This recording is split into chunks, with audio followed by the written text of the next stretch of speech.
و فرعون گفت بگذارید موسی را بکشم تا او خدایش را به یاری بطلبد. من از این میترسم که موسی دین شما را به چیز دیگری تبدیل کند و یا اینکه در این سرزمین فساد و تباهی به راه بیندازد. موسی گفت من از دست هر متکبری که به روز قیامت ایمان ندارد به پروردگار خودم و شما پناه میبرم. و مرد مؤمنی از خاندان فرعون که ایمانش را پنهان داشته بود گفت آیا میخواهید مردی را بکشید که فقط میگوید پروردگار من الله است، در حالی که از جانب پروردگارتان دلایل روشن نیز آورده است؟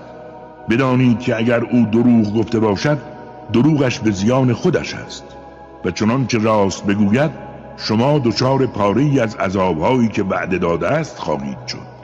بدانید که خداوند هیچ گزاف